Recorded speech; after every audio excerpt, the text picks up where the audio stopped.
नमस्कार, आप देख रहे हैं एवन टीवी का खास कार्यक्रम आज का एजेंडा और आपके साथ मैं हूं आशीष तिवारी। आज का एजेंडा में हम चर्चा करेंगे राजस्थान में होने वाले 7 सीटों पर उपचुनाव की। उपचुनाव की तैयारियों में बीजेपी एक कदम आगे कांग्रेस से निकल चुकी है। टिकटों की घोषणा बीजेपी की ओर से कर दी गई है, लेकिन अभी भी कांग्रेस में मंथन का दौर लगातार जारी है। अभी भी चुनाव किया जा रहा है कि आखिर किसे मैदान में उतारा जाए, इसी पर चर्चा करेंगे। चर्चा करने के लिए मेरे साथ स्टूडियो में मौजूद है बीजेपी प्रवक्ता नरेंद्र कटारा जी, आपका बहुत बहुत स्वागत है। और साथ ही साथ मौजूद है कांग्रेस प्रवक्ता राजेश कटारा जी। राजेश जी, आपका भी बहुत बहुत स्वागत है। राजेश जी, उपचुनाव की रणभेरी बज चुकी है। बीजेपी ने जिस प्रकार से विधानसभा चुनाव में सबसे पहले टिकट वितरण किया और लोगों को काफी माइलेज मिला इस चीज का, बीजेपी प्रत्याशियों को मैदान में जाने का, पूरा माहौल बनाने का, लेकिन कांग्रेस इस मामले में पिछड़ती नजर आ रही है। टिकटों को लेकर के क्या असमंजस है? गठबंधन की बातें की जा रही थी, लेकिन अब तो गठबंधन की भी स्थिति क्लियर कर दी गई है कि बिना गठबंधन के ही चुनाव मैदान में जाने वाले हैं। आशीष जी, कांग्रेस 75 साल पुरानी पार्टी है, उसमें कार्यकर्ताओं की भरमार है। हर आदमी चाहता है टिकट मिले, तो कांग्रेस को सोच विचारने के लिए वक्त चाहिए और वो इस तरह से वक्त ले रहे हैं। चुनाव में 25 तारीख से पहले हम आपको टिकट मिलेंगे, सबको बाकायदा मैदान में जाएंगे और बहुत अच्छी रणनीति के तहत कांग्रेस चुनाव लड़ेगी।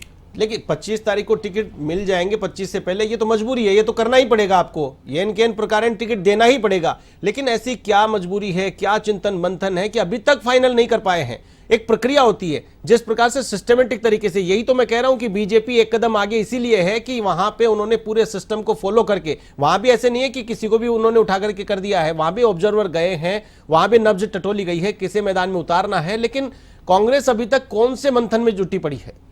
आशीष जी, 6 टिकट बीजेपी ने दिए, 6 टिकट में से 4 पे बड़ी राड चल रही है अभी इस समय। कई जगह आपने देखा होगा, उनियारा देवली में तो एक बंदा टंकी पे, पानी की टंकी पे तक चढ़ गया, सुसाइड करने की कोशिश की उसने। तो कांग्रेस ये स्थिति नहीं चाहती, सब सामंजस्य से टिकट देना चाहिए। ये नहीं कि बाद में टिकट भी बदलना पड़े। हाँ, कारण बस कुछ भी हो सकता है, परंतु जल्दबाजी से कोई ऐसा नहीं है कि जल्दबाजी करने से चुनाव जीतने के मायने बढ़ जाते हैं। बड़ी सोच समझ के इस पर काम करना पड़ता है। सारे कार्यकर्ता हैं, सबकी नज़र टटोलनी पड़ती है। हमारे यहाँ भी मीटिंग चल रही है, कल भी मीटिंग हुई थी हमारी पीसीसी की, हमारे प्रभारी जी के नेतृत्व में और हमारे अध्यक्ष जी के नेतृत्व में।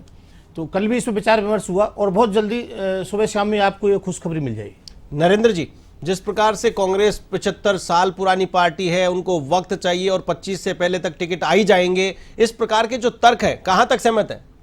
देखो, मनोबल और मजबूरी, इस समय भारतीय जनता पार्टी का कार्यकर्ता बहुत उत्साहित है। लगातार केंद्र में तीसरी बार देश दुनिया के सबसे लोकप्रिय नेता आदरणीय नरेंद्र मोदी जी के नेतृत्व में सरकार बनी और बम्पर वोटों से हम हरियाणा में तीसरी बार सरकार बनाई। विकास के पथ पर, माँ भारती के बढ़ते गौरव को लेकर और लगातार रोजगार, विकास और जन कल्याण को लेकर भारतीय जनता पार्टी का कार्यकर्ता बेहद उत्साहित है। और भारतीय जनता पार्टी 24/7 365 दिन काम करने वाली पार्टी है। जो लोग सरकार में है वो सरकार का काम कर रहे हैं और संगठन वाले संगठन का काम कर रहे हैं। हम लोग हमेशा चुनाव के लिए तैयार रहते हैं और गतिशील रहते हैं। हमें पहले से पता था उपचुनाव आएंगे, हमने पूरी तैयारी कर रखी थी। हमारा कार्यकर्ता गली गली में, मोहल्ले में, बूथों पर लगातार चल रहा है, क्योंकि हमको सातों के साथ चुनाव जीतने हैं। क्योंकि कल्याण के इस पथ पर, कल्याण की इस धारा में, कल्याण की इस भागीरथी में, इस विकास की भागीरथी में कोई भी अछूता ना रह जाए। हर व्यक्ति भारतीय जनता पार्टी से जुड़े, हर विधायक भारतीय जनता पार्टी को, इस प्रयास को लेकर हम चलते हैं। और मैं आपको ये विश्वास दिलाता हूं कि राजस्थान में भारतीय जनता पार्टी सातों की सातों सीटों पर जीत रही है, क्योंकि हम विश्वास से ओतप्रोत हैं। हमारे नेता और नेतृत्व क्षमता पे हमें विश्वास है और जनता ने केंद्र में तीसरी बार सरकार और हरियाणा में तीसरी बार सरकार लाकर यह मोहर लगाती है कि जनता आदरणीय प्रधानमंत्री जी में विश्वास करती है। और जिस प्रकार से राजस्थान में यशस्वी मुख्यमंत्री श्री भजनलाल शर्मा जी लगातार काम कर रहे हैं, देखो जो कहा वो किया। हमने 50% से अधिक ज्यादा वादे पूरे कर दिए हैं। हमने कहा था 450 रुपए में गैस का सिलेंडर देंगे, हम 73 लाख से अधिक लोगों को गैस का सिलेंडर 450 रुपए में दे रहे हैं। हमने कहा हम युवाओं के भविष्य को सुरक्षित करेंगे और युवाओं के भविष्य के साथ जिन्होंने खिलवाड़ किया है उनको सलाखों के अंदर डालेंगे। हमने 51 से अधिक एफआईआरों में 173 से अधिक लोगों को सलाखों के अंदर डाल दिया है। इसके साथ ही ठीक है, ये बात हमने नरेंद्र जी आपको एडवांटेज देगी। चुनावी मैदान में आप जाएंगे, वहां पर ये बातें आपको जनता के बीच में रखनी पड़ेगी। लेकिन जानना ये चाहता हूं कि कांग्रेस अभी तक किस मंथन में जुटी हुई है? पहले गठबंधन के साथ में विधानसभा चुनाव लड़ा था और अब उपचुनाव में कह दिया गया है, पीसीसी चीफ गोविंद सिंह डोटासरा ने स्पष्ट कर दिया कि किसी से हमने बात नहीं की है, हम गठबंधन नहीं करेंगे, हम अकेले 7 सीटों पर चुनाव लड़ेंगे। देखो, दो बातें हैं। वो कह रहे हैं हमने किसी से बात नहीं की है, और मुझे लगता है कि कोई उनसे बात करना नहीं चाह रहा, क्योंकि सबको लग गया कि डूबते जहाज में बैठने का मन किसी का नहीं करता। कांग्रेस में इस समय कुछ भी नहीं है, ना नेतृत्व है, ना नीति है, ना संगठन है, ना कार्यकर्ता है। वो एक कांग्रेस को जो कोई कुछ भी दे दे उसमें कांग्रेस संतुष्ट है। कांग्रेस इंतजार कर रही है कि हमें राजस्थान में कुछ मिल जाए, गठबंधन में कुछ मिल जाए, लेकिन कांग्रेस के साथ कोई भी व्यक्ति गठबंधन नहीं करेगा।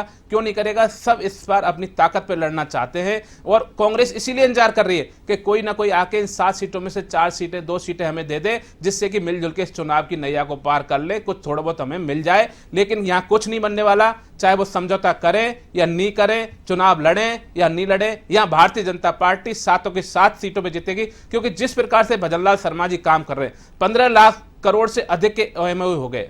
हमने रोजगार में कैलेंडर जारी कर दिया कि कौन सी परीक्षा कब होगी। 90,000 से अधिक भर्तियां हमने निकाल रखी हैं। 60,000 भर्तियां एक साथ हमने चतुर्थ कर्मचारियों की निकाल दी हैं। हमने कहा है कि 5 साल में 4 लाख नौकरियां देंगे, तो हम 4 लाख नौकरियां देंगे, और इस साल 1 लाख से अधिक नौकरियां हम देंगे। हमने, आप देखो, जो लोग भ्रष्टाचार करके, जो पेपर चोरी करके, डकैती डाल के जो लोग थानेदार बने, उन थानेदारों को भी हमने जेल के अंदर डाला है। क्योंकि हम शासन पे आए थे तो हम आए थे कानून के बल पर, हम युवाओं के भविष्य को लेकर आए थे, गरीब के कल्याण को लेकर आए थे, हम भारत के विकास को लेकर आए थे, विकसित राजस्थान के विजन को लेकर आए थे। उस पर हम लगातार चल रहे हैं, और आदरणीय भजनलाल शर्मा जी के नेतृत्व में, आदरणीय नरेंद्र मोदी जी के नेतृत्व में विकसित राजस्थान के पथ पर हम तीव्र गति से बढ़ रहे हैं, और राजस्थान की 8 करोड़ जनता इसमें विश्वास करती है। 7 की 7 सीटों पर भारतीय जनता पार्टी विजयी होगी, ऐसा मैं विश्वास आपको दिलाता हूं। राजेश जी, जिस प्रकार से टिकटों को लेकर के गहन चिंतन मंथन का दौर जारी है, क्या हरियाणा में जीती हुई बाजी हार गई कांग्रेस? वहां जिस प्रकार की चूक हुई वो चूक यहां ना हो, इस प्रकार का चिंतन मंथन करने के बाद में टिकट जारी करेंगे? देखिए आशीष जी, हर राज्य की अलग अलग स्ट्रेटजी होती है, हर राज्य की अलग भौगोलिक स्थिति अलग तरह की होती है। हरियाणा की अलग तरह की थी, राजस्थान की अलग तरह। यहाँ भी वही है, गहलोत खेमा, पायलट खेमा, 2 खेमे, वहां भी शैलजा और हुड्डा दोनों 2 खेमे लड़ रहे थे वहां भी। खेमा कुछ भी हो, और उन्हीं को लेकर राहुल गांधी ने कटाक्ष भी किया। आशीष जी, खेमा कोई भी हो, काम पार्टी के लिए कर रहे हैं, कांग्रेस पार्टी के लिए ही करेंगे। और कांग्रेस पार्टी, आप देखना, कहने से कुछ नहीं होगा। हमारे भाई नरेंद्र जी बता रहे हैं कि साहब हम 7 सीट जीतेंगे। अभी नरेंद्र जी को पता होना चाहिए कि 6 महीने पहले चुनाव हुए, उसमें क्या 50% जमीन खिसक गई। आदरणीय नरेंद्र मोदी जी के नेतृत्व में जो बात कर रहे हैं, 50% जमीन खिसक चुकी। दूसरा, आप देखिए, मुख्यमंत्री जी के गृह जिले भरतपुर में 1 साल से जिला प्रमुख नहीं है, डर के मारे चुनाव नहीं करा पा रहे। जिन चीजों को लेकर आए थे, पड़ोसी राज्यों के बराबर डीजल पेट्रोल करेंगे हम, क्या कर दिए कि इन्होंने पड़ोसी राज्यों के बराबर डीजल पेट्रोल। आप देखिए, चिरंजीवी योजना बंद कर दी, 25 लाख से 5 लाख पे ले आए। डॉक्टरों की कितनी कमी है, डॉक्टरों की भर्ती नहीं कर पा रहे हैं। इनके खुद विधायक मांग कर रहे हैं, 12 से 50 पदों की भर्ती निकाली है। डॉक्टर अचानक कम थोड़ी ना हो गए, 5 साल आपकी सरकार थी, एक ही केवल 6 महीने में डॉक्टर खत्म थोड़ी ना हो गए। देखिए, डॉक्टर खत्म नहीं हो, परंतु रोज स्ट्राइक हो रही है। अभी इनके विधायक ने तो मांग करी है इस तरह की कि आपने जो जगह निकाली है डॉक्टर अधिकारियों की, उनको और बढ़ाइए। तो इनके खुद विधायक ही मांग कर रहे हैं। दूसरा, आप देखिए, 2 साल का टिकट देख लीजिए आप, अब वापस उस पर इस्तीफे पे कोई बात नहीं हो रही। क्या जनता देखती नहीं है, जनता समझती नहीं है? 6 महीने आप सोच समझ के दे दो ना। अब इन्होंने जो भी गलती कर दी तो उसका फायदा उठाओ। आप दूसरे को, जिसको भी मजबूत प्रत्याशी को देना है, आप मैदान में तो उतारो। मुरारी लाल मीणा का विकल्प क्यों नहीं मिल रहा आपको? आशीष जी, कांग्रेस फायदा नुकसान की बात नहीं करती, ये तो जनता पे फैसला छोड़ती है। जनता क्या सोचती है? जनता माई बाप है, जनता को फैसला तब करेगी जब आप उम्मीदवार उतारोगे। उम्मीदवार उतारो, जनता फैसला तब करेगी ना। जो निर्वाचन आयोग की डेट है, गाइडलाइन है, उससे पहले उम्मीदवार उतरेंगे। हर चीज का एक टाइम होता है। विचार, मैंने कहा 75 साल पुरानी पार्टी है, इसको बहुत विचार करना पड़ता है। ऐसे नहीं किसी को उठा के टिकट दे दो और वो लोग राजेश जी कुछ कहना चाह रहे हैं, वो लोग जाके टंकी पे चढ़ जाएं। बिल्कुल, वो लोग जो लोग पार्टी बढ़ा रहे हैं, जो लोग नरेंद्र जी कुछ कहना चाह रहे हैं, उनको वापस आप टिकट दे दो और वापस वो प्रत्याशी दोबारा मैदान में आ जाए। नरेंद्र चीजों पे सोचना पड़ता है। नरेंद्र जी कुछ कहना चाह रहे हैं। जी देखो, ये एक इंतजार कर रहे हैं कि पहले तो कुछ गठबंधन हो जाए, कुछ हमें सीटें मिल जाए और उन सीटों पे लगने के लिए भी कोई प्रत्याशी तैयार हो जाए। पिछली बार भी देखा है, इनके लोग टिकट वापस कर करके निकल गए थे कि भाई हमें नहीं लड़ना। आपने देखा होगा कि कहां कहां के प्रत्याशी गायब हो गए थे टिकट लेने के बाद में। एक्चुअली स्थिति क्या है कि देखो नेतृत्व के पीछे संगठन और सत्ता चलती है, यहाँ नेतृत्व नाम की कोई चीज ही नहीं है। आप देखो, आप खुद सोचो कि केंद्र में देखो, इनके पास नेतृत्व नाम की कोई चीज ही नहीं है। सारे लोग ऐसे हैं जिनका कोई विजन नहीं है, विचार नहीं है। इस प्रकार से यह चीजें चलती हैं। आप बात कर रहे हो हमने डिसीजन ले लिया, चुनाव प्रचार में उतर गए, हमारी डेट निश्चित हो गई कब कौन सा फॉर्म भरेगा और कैसे फॉर्म भरेगा, कितनी संख्या में लोग रहेंगे। हमारे नेता और नेतृत्व लगातार काम कर रहे हैं, एकजुट होकर काम कर रहे हैं, विकास के पथ पे जा रहे हैं। 8 करोड़ लोगों के लिए हम काम कर रहे हैं। आदरणीय प्रधानमंत्री जी लगातार 140 करोड़ देशवासियों के लिए काम कर रहे हैं और आदरणीय मुख्यमंत्री जी 8 करोड़ राजस्थानियों के लिए काम कर रहे हैं। हम विकसित राजस्थान को लेकर काम कर रहे हैं। आज युवाओं में विश्वास है, महिलाओं में विश्वास है, व्यापारियों में विश्वास है, देश दुनिया के लोग एमयू कर रहे हैं, क्योंकि स्थिर सरकार है, यहां बीजेपी की सरकार है और डबल इंजन की सरकार है।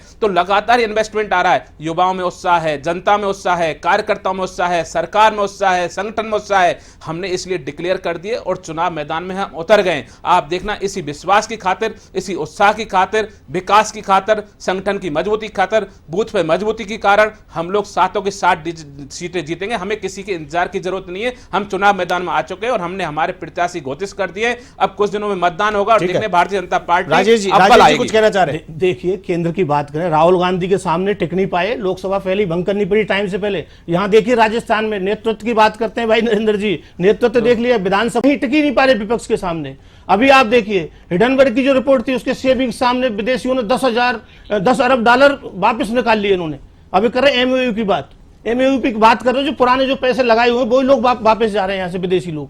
ऐसे बात करना अलग तरह की बात है, ग्राउंड पर टिकना एक अलग तरह की बात है। ग्राउंड पर टिकना पड़ेगा, जनता को जवाब देना पड़ेगा। 6 महीना पीछे देख लीजिए आप, पहले आपने 115 सीटें जीती, 6 महीना बाद चुनाव हुआ। जिन मोदी जी के नाम पर आप चुनाव लड़ते हैं उनकी 50% जमीन खिसक चुकी राजस्थान में से।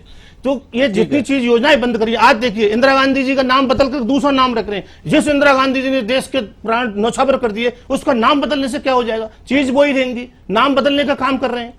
आप समीक्षा के नाम पे आज सारी योजनाएं रोक दी कांग्रेस की। उनको रोकने से क्या है भाई, समीक्षा करिए पर उनको चलने दीजिए। आप देखिए आईपीडी टावर जो बन रहा था उसको कितने दिन लेट कर दिया, वो अब तक शुरू हो जाता, जनता को कितनी सुख सुविधाएं मिलती। आज एसएमएस में हालत क्या हाल बेहाल हो रहा है अभी इस समय।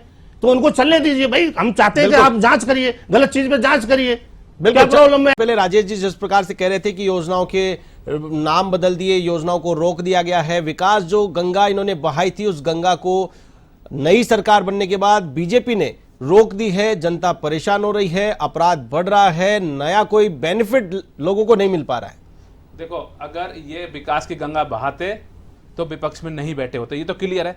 जनता ने जो निर्णय किया है वो सर्वोपरि और सब मानते हैं, इसलिए विकास की गंगा नहीं बही, इसलिए ये सत्ता से बाहर है। दूसरी चीज मैं इनको जो कह रहा था कि नाम के चक्कर से इनको भी बाहर आना चाहिए। जब तक ये कांग्रेस परिवार से और नाम के चक्कर से बाहर नहीं आएगी, इनका उत्थान होना बिल्कुल भी संभव नहीं है। उस एक एक्चुअली क्या है, भारतीय जनता पार्टी में और कांग्रेस में यही फर्क है। ये लोग एक परिवार के लिए काम करते हैं और हम लोग परिवार बन के देश के लिए काम करते हैं। इसलिए मैं तो इनको भी सलाह दूंगा कि इंदिरा गांधी और गांधी परिवार और परिवार के बाहर निकल के इनको नेतृत्व खोजना चाहिए और आगे बढ़ना चाहिए, संगठन को बढ़ाना चाहिए। इसके साथ ही मैं ये कह रहा था कि नेतृत्व की जब बात करते हैं तो इनके पास नेतृत्व की बाकी में कमी है। आप देखेंगे कि इनके जो नेता के बयान में, तो बचपन से जब मैं छोटा था तब भी सुना था कि माननीय स्वर्गीय राजीव गांधी जी ने कहा था कि लाल मिर्ची बोआ करो। वो कहते थे कि मैं इतने रुपए भेजता हूं और 1 पैसा पहुंचता है, सारा पैसा बीच में चला जाता है। इसके साथ ही कितने सारे घोटालों की लिस्ट आती थी। आप सभी मानोगे कि देश बदला है, आपने घोटालों का कोई नाम नहीं सुना होगा। यहां देखो आप, लगातार डिजिटल के माध्यम से कितने खाते खुले हैं कि डायरेक्ट बेनिफिट खातों में जा रहा है। किसानों को सम्मान निधि मिल रही है, उनके खातों में मिल रही है, सब्सिडी उनके खातों में मिल रही है। हमने यूरिया को ब्लैक होने से रोक दिया है। आप कितनी सड़कों का निर्माण हो रहा है, कितने हमने पुलों का निर्माण करवाया है, मैन्युफैक्चरिंग, मेक इन इंडिया, स्वच्छ भारत, उज्ज्वला योजना, घर घर शौचालय, ऐसे तमाम हमने आईटीआई खोले हैं या आपने एयरपोर्ट खोले हैं। इस प्रकार से विकास पे देश बढ़ रहा है और इस विकास पे ही देश विश्वास करता है। राजस्थान की बात करें, चुनाव को लेकर के कहा जा रहा है जिला प्रमुख के चुनाव नहीं कराए गए, मुख्यमंत्री का गृह जिला है, उस जिले में जिला प्रमुख नहीं है। साथ ही साथ आईपीडी टावर की बात की राजेश जी ने। देखो, हम नेतृत्व में विश्वास करते हैं। हमारा नेतृत्व चाहता है एक देश एक चुनाव, और ये जो छोटी छोटी चीजें जुड़ती हैं तो बड़ी पहुंचती हैं। हमारा राजस्थान का नेतृत्व माननीय मुख्यमंत्री जी चाहते हैं कि हम पंचायत समितियों से, नगर पालिकाओं से, निकायों से ऐसी चीजों पे आए कि एक राजस्थान में एक चुनाव एक साथ हो जाए जहां हम कर सकते हैं, उसी की ओर बढ़ता हुआ कदम है। काम कहीं खराब नहीं हो रहा, सारे चुनाव चल रहे हैं, लेकिन हम प्रयास ये कर रहे हैं कि चुनावों को एक साथ करें, उसके लिए ये सारी पहल है। और ये बात करें विकास की, आईपीडी टावर लगातार बढ़ रहा है, काम कर रहा है, बहुत जल्दी उनका हम उद्घाटन भी करेंगे। विकास का कोई भी काम भारतीय जनता पार्टी नहीं रोकती। हाँ, कहीं पर जहां हमको दिखता है घोटाला होता है, कहीं पर दिखता है कि यहाँ पे पैसा खाया हुआ है, जनता के पैसे को डकारा हुआ है, डांका डाला हुआ है, वहां जरूर हमको इस जांच के आदेश देते हैं, जांच के बाद में उस स्थिति में आगे बढ़ते हैं। जैसे आपने देखा गांधी जी के नाम पे ये लोग पैसे खा गए, वहां देखा वहां फर्श टूटी हुई है, मतलब गांधी जी का एक उन्होंने कोई बनाया स्टडी सेंटर बनाया, उसमें ही पैसा खा गए। तो इस चीजों को लेकर थोड़ा बहुत कहीं पर समय लगता है, क्योंकि हम लोग जनता के पैसे को सुरक्षित रखना चाहते हैं, जनता के लिए लगाना चाहते हैं, जनता के विकास में लगाना चाहते हैं। इसके साथ ही राजस्थान में अगर आप पॉलिसी और नीति की बात करोगे तो हम लगातार यहाँ के युवाओं को देखो, आज पूरा जयपुर भरा पड़ा है, लोग तैयारी करने के लिए जयपुर पहुंच गए हैं, यहाँ पीजी हॉस्टल्स भरे पड़े हैं, यहाँ रोडों पे आप बच्चों की रेलम पेल दिखाई देगी, क्योंकि बम्पर भर्तियां राजस्थान में निकल रही हैं। युवाओं में उत्साह है, यहाँ रात में आपको खाना खा के वॉक करते हुए लोग आराम से संतुष्ट होकर निष्फिक्र होकर मिलेंगे, क्योंकि यहाँ भजनलाल सरकार का, पुलिस का राज है, सुरक्षा का राज है। और इसी मुद्दे पर आकर हम किसान को इस समय बिजली के कनेक्शन दे रहे हैं, वहां पे बिजली उपलब्ध करा रहे हैं। इसके साथ ही ईआरसीपी जैसा समझौता जो इन्होंने लटकाए रखा, यमुना समझौता जो लटकाए, जो राजस्थान में जल की बहुत आवश्यकता है, इन सब समझौते के आधार पर, रिसर्च राजस्थान के आधार पर, विकास के आधार पर, युवाओं के रोजगार के आधार पर, सुरक्षा के आधार पर, कानून के आधार पर हम जनता के बीच जा रहे हैं और सातों के सातों सीटों को हम जीत के आएंगे। ठीक है राजेश जी। आशीष जी, कानून का राज आपको कहीं दिख रहा है क्या? कल ही देखा ना आपने पेपर में, लोग आते हैं, गाड़ियों को रोकते हैं और उनको उठा ले जाते हैं, और रोज अपहरण, बलात्कार, महिला दुष्कर्म, कितने डेली के कांड हो रहे हैं आप बताइए। विकास की बात करते हैं, अभी यूपी में कानपुर में अभी एक विधायक इनके बीजेपी के वो कह रहे हैं कि 2 महीने में पुल गिर गया। अभी आप देखो भैया, वीडियो बोलिए, आप जूम करके दिखा सकते हैं, देखिए आप कैमरा से बोलिए। ठीक है, इस तरह के काम है। कहीं कोई ना तो भ्रष्टाचार होगा, भ्रष्टाचार की बात तब होगी जब आपकी सरकार चली जाएगी, अभी तो बात करोगे नहीं आप इस तरह की। परंतु कानून व्यवस्था पूरी तरह से, भ्रष्टाचार अगर करते तो विपक्ष का काम क्या है? कानून व्यवस्था पूरी तरह से चौपट है। विपक्ष का काम क्या है? विपक्ष उजागर करेगा भ्रष्टाचार अगर सरकार कर रही है, अगर न्याय नीति से काम नहीं कर रही तो विपक्ष चुप क्यों बैठा है? विपक्ष को प्रदर्शन करेगा करना ना, चाहिए। बिल्कुल प्रदर्शन करेगा। चलने तो विधानसभा इन्होंने पहले ठीक है, अभी तो उपचुनाव की 7 सीटों की, उपचुनाव की 7 सीटें जीतने की बात करो। अभी बिल्कुल 7 सीटें जीतने की बात है, आप देखना सातों सीट कांग्रेस की हैं और कांग्रेस जीतेगी। मान लोकसभा भी कांग्रेस की है और विधानसभा भी कांग्रेस ही जीतेगी। ये कितना ही जोर लगा लें, जनता सारी समझ चुकी है। इनकी नीति की और चाल चलन चरित्र इनका जो है वो सब जनता जानती है। आप दौसा की बात देखिए, दौसा पे एक क्वेश्चन पूछिए आप कि दौसा में परिवारवाद की बात करते हैं मोदी जी। ठीक है, नरेंद्र जी परिवारवाद की बात की जा रही है। महाराष्ट्र में भाई को टिकट दिया है, मंत्री के भाई को टिकट दिया गया है। 30 सीटें परिवारवाद पर दी गई। ठीक है, अशोक चौहान जवाब ले लेते नरेंद्र जी से। देखो, मैं आपको क्लियर कर दूं, ये 25 तारीख आने वाली है, इनके पास प्रत्याशी है नहीं है, भागम भाग में जाएंगे, किसी को टिकट देगा, किसी को नहीं देंगे, कोई पर्चा भर पाएगा, कोई नहीं भर पाएगा। ये लोग चुनाव लड़ने की स्थिति में नहीं है, ना इनके पास कार्यकर्ता है ना प्रत्याशी है। ये बिल्कुल ऐसी स्थिति में इनके पास कोई टिकट मांगने वाला ही नहीं आ रहा, क्योंकि हार निश्चित है। जिस प्रकार से विकास की भागीरथी राजस्थान में बह रही है, जिस प्रकार से युवाओं के रोजगार की बात हो रही है, शासन की बात हो रही है, विकास की बात हो रही है, इनके पास लड़ाने के लिए प्रत्याशी नहीं तो कितने से दिन बने, अभी तक तो घोषणा हो जाती। ये केवल इंतजार कर रहे हैं कि हमें कम से कम सीटों पे चुनाव लड़ना पड़े, जिससे कि हम लोग कह सके कि भाई हम तो में लड़े थे और हमारे इतने प्रतिशत वोट आ गए। इनके पास 7 पे सीटों पे लड़ने की हिम्मत ही नहीं है, ना तो गुंजाइश है, ना ही इनके पास ताकत है, ना ही संगठन है, ना ही कोई नीति है, ना ही कोई नेतृत्व है कि 7 की 7 सीटों पे चुनाव लड़ पाए। मैं आपको ये वादा करता हूं कि ये 7 की 7 सीटों पे चुनाव नहीं लड़ पाएंगे, क्योंकि इनके पास संगठन में ना ताकत है ना शक्ति है। आप लिख लेना, ये 7 की 7 सीटों पे चुनाव नहीं लड़ सकते,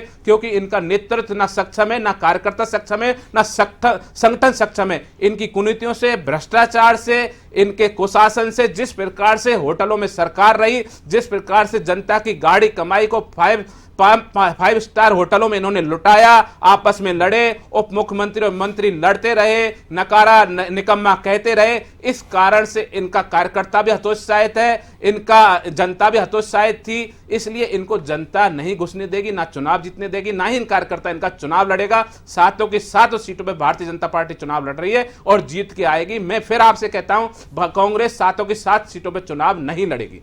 ठीक है राजेश जी।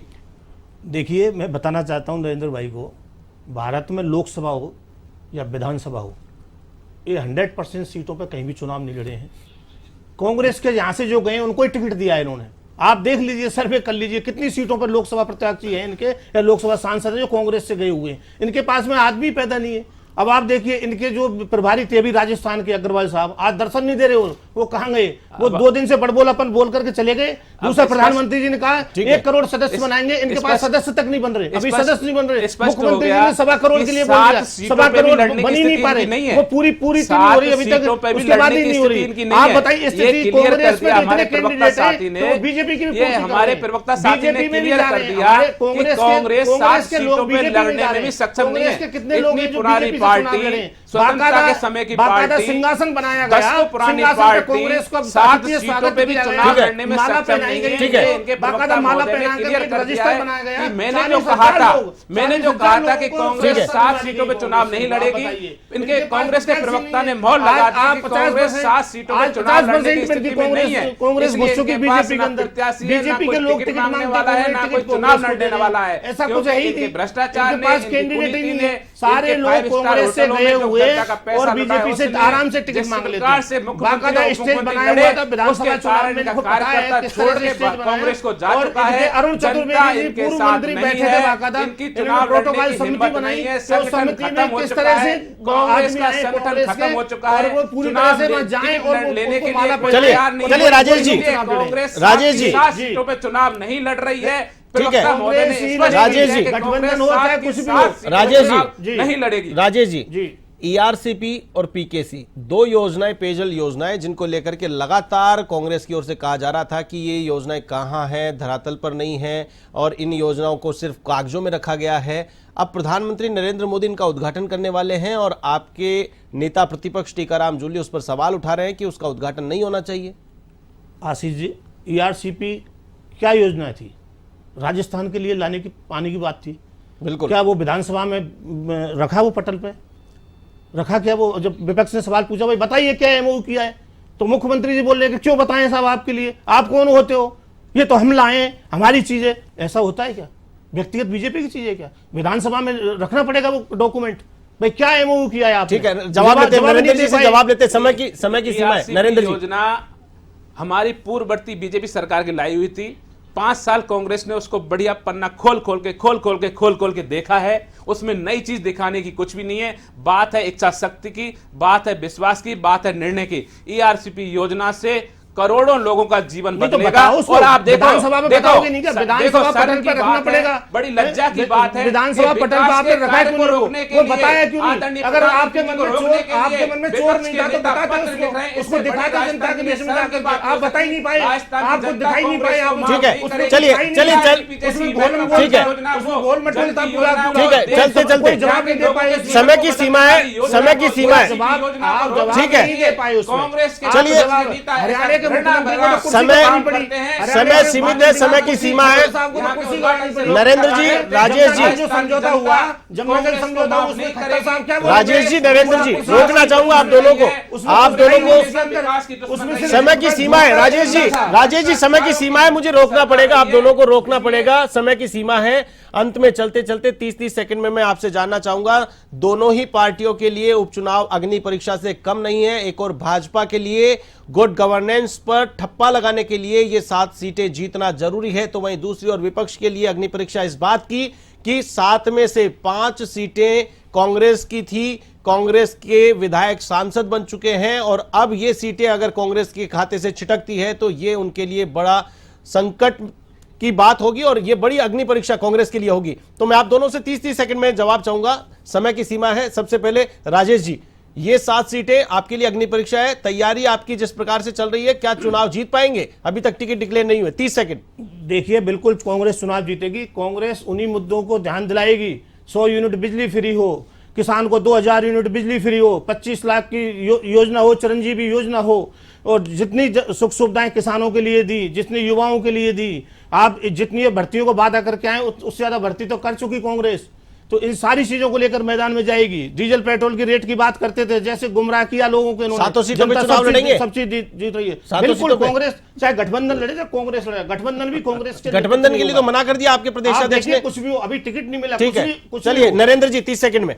देखो, आदरणीय प्रधानमंत्री नरेंद्र मोदी जी और भजनलाल शर्मा जी के नेतृत्व में राजस्थान की जनता पूर्ण विश्वास करती है। विकास पे ठप्पा लगेगा, गुड गवर्नेंस पे ठप्पा लगेगा, 7 की 7 सीट हम जीतेंगे और विकास की भागीरथी राजस्थान के कोने कोने में पहुंचेगी। और लगातार भारतीय जनता पार्टी विकसित राजस्थान के विजन को लेकर चल रही है। विकसित भारत 2047 और विकसित राजस्थान 2047 के सपने को पूरा करेंगे, युवाओं के सुनहरे सपनों को पूरा करेंगे। यह मां बहनों की सुरक्षा को लगातार हम बढ़ाएंगे और भ्रष्टाचार के आखंड भ्रष्टाचार में डूबी कांग्रेस को, चाल चरित्र को जनता पहचान ठीक है। चुकी है। आप देखें जिस प्रकार नेता प्रतिपक्ष ने राजस्थान के विकास को रोकने के लिए पत्र लिखा है, ठीक आदरणीय है। प्रधानमंत्री जी को रोकने की पत्र लिखा है, बहुत घृणित है, वो बहुत ही निंदनीय है। और इस प्रकार से हम प्रतिपक्ष के ठीक नेता है। की घृणा करते हैं, निंदा करते हैं। राजस्थान के विकास को, कांग्रेस को नहीं रोकना चाहिए। ठीक है, राजेश जी कुछ कहना चाह रहे?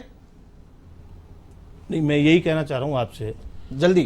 कि जिस तरह से ये कह रहे हैं विपक्ष तो मुद्दा उठाएगा ही। विपक्ष ने मुद्दा उठाया, विकास उन को बातों को रोकने का काम कर ठीक है, चुनावी मंच पे जाना, ये चुनावी मंच पे जनता की अदालत में जाना पड़ेगा आपको।